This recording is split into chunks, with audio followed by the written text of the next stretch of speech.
everyone and welcome once again to Planet of the Capes. I'm Ardella and this is my cosplay cave. This week I've been working on some new things in here and I'm really excited to share them with you. I'll also be talking to a lovely lady who happens to be involved in one of the world's best known costuming groups. So let's get started. I've been working some more this week on my Zelda costume and I've decided to take a break from doing the detailing on the bodice to try something that's completely new to me. I was introduced to the world of resin casting last year, but until now I'd never been brave enough to try it by myself. Resin is used a fair bit in cosplay to make jewellery and gems in lots of different shapes and sizes. All you need is the resin solution, a catalyst that starts the resin hardening, some resin dye, and a mould. You can make your own mould from silicone, or you can buy a ready-made one that looks a bit like this.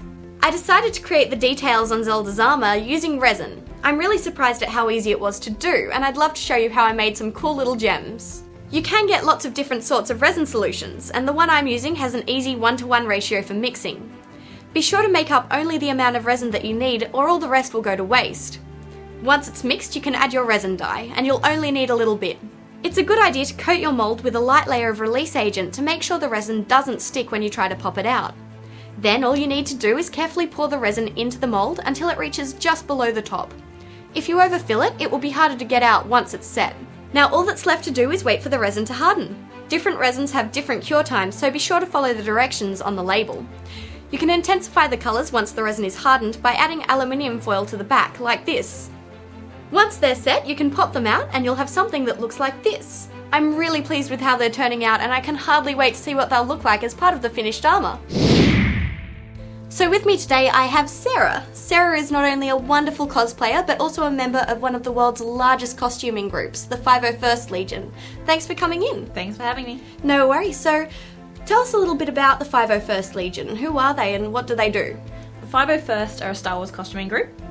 We do the bad guys of the Star Wars universe, so Stormtroopers, Darth Vader, that sort of thing. Mm-hmm. And we do a lot of charity work as well as conventions.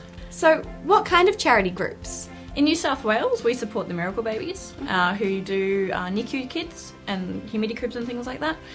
But all over the world, we sponsor Make-A-Wish and Starlight Foundation and basically kids' charities. Okay, so you attend charity events and that sort of thing? Yes, we do.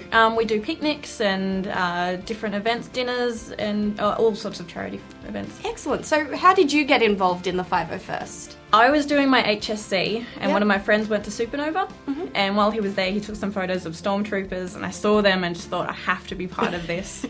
Is it very different from doing the regular cosplaying that you also do, I know, and doing it as part of a group like the 501st? It is different.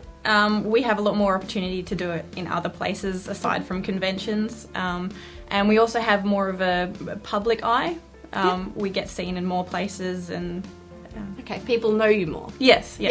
So if people want to learn more about the 501st and maybe get involved, what's the best way to go about doing it? We have a website. The international one is 501st.com, 501st.com, and then from there you can find your local garrison and join up to the forums. So do you purchase the costumes or are they made yourself? It's a combination of the two. We buy some costumes and we make some. A lot of them come in kit form, so it's just a matter of a weekend of gluing and cutting and putting them together. So you can do it in just a weekend? You can, if Excellent. you're lucky. Well, thank you so much for coming in, Sarah. It's been an absolute pleasure having you. No worries, thank you for having me. That's all for this week. I'm already gearing up to get started on some of Zelda's armour for next week, and I'm really looking forward to showing you all how it comes together. We're getting close to the final stages of creating this costume, and it's actually one of my favourite parts of cosplaying. I hope you'll all enjoy seeing it as much as I do. Until next week, keep on sending me your questions over at the Kapow Facebook page. I look forward to seeing what you guys have been coming up with, and I'll see you next week.